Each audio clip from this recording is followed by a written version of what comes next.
নমস্কার, আমি স্বাতি। আপনারা দেখছেন নিউজ ইউনাইট বাংলা।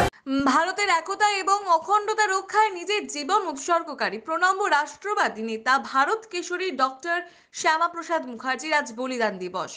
কাঁথিতে প্রখর রাষ্ট্রবাদী এবং দূরদৃষ্টি সম্পন্ন পণ্ডিত এবং জাতীয় সংহিতের পথপ্রদর্শক প্রাতঃস্মরণীয় ভারত কেশরী ডক্টর শ্যামাপ্রসাদ মুখোপাধ্যায়ের মূর্তিতে শ্রদ্ধাঞ্জলি জ্ঞাপন করে স্মরণ করলেন সনাতন সেবক রাজ্যের বিরোধী দলনেতা সম্মানীয় শ্রী শুভেন্দু অধিকারী মহাশয়।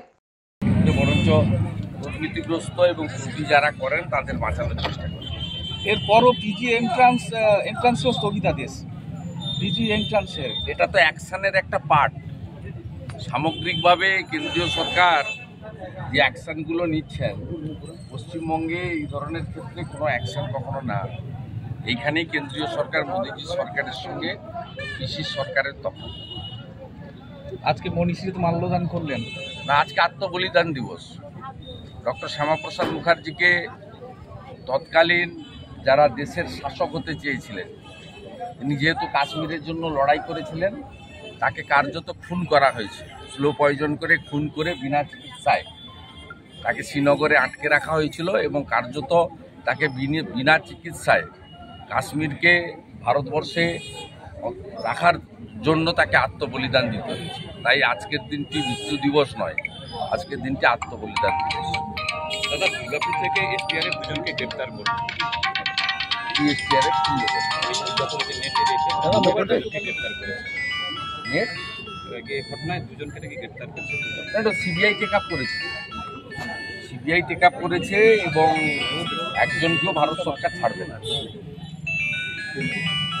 মুর্শিদাবাদে রোজ পশ্চিমবঙ্গের জয়েন্টে হাত দিলে এর থেকে বড় কিছু বেরোবে। মুর্শিদাবাদে রোজ বোমাগুলি, আজও সে যতদিন তৃণমূল থাকবে ততদিন তাই হবে। সোনার স্কুলের বাচ্চা কালকে রেজিনগরে স্কুলের মধ্যে বন্দুক নিয়ে চলে গেছে। নন্দীগ্রামেও কালকে ইটভাটা থেকে একাধিক বোমা উদ্ধার। এটা নন্দীগ্রামে শিল্পে পরিণত হয়েছে। আমি অনেকবারই বলেছি, বুড়িমার চকলেট বোম পাওয়া যায় না, পিসির চকলেট বোম যেখানে খুঁজবে সেখানে।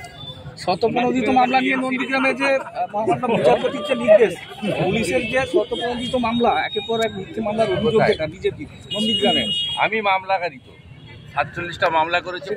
এখনো পর্যন্ত কিছু করা হচ্ছে, মামলা হয়েছে এখনো পর্যন্ত কিছু মামলা। আমি মামলা কেন করবো? 47টা মামলা পুলিশ করেছে, আমি কোর্টের হস্তক্ষেপ চেয়েছি। না, যাদের বিরুদ্ধে করেছে তারা কি করছেন? তারা কি না, অনেকে জেল খেটেছেন, অনেকে জামিন পেয়েছেন, এখনো দুজন জেলে আছে। ওনাতে তো দমাতে পারবে না। 1956 ভোটে পিসিকে হারিয়েছিলাম, এবারে 8200 লিড হয়েছে। 26% মুসলমান ভোট আছে এবং 99% মুসলমান ভোট দিয়েছে তৃণমূলকে। তারপরেও আমি 8200 ভোট লিড করেছি, আমার লিড বাড়িয়েছি। আপনার ব্যবধানের পর এবারেও ব্যবধান অনেকটা বেড়েছে, তবুও এত জল্পনা। ওরা অধিকারী মুক্ত পূর্ব মেদিনীপুর করতে চেয়েছিল, উল্টে পিসি মুক্ত পূর্ব মেদিনীপুর হয়ে গেছে। 16টার মধ্যে 15টা।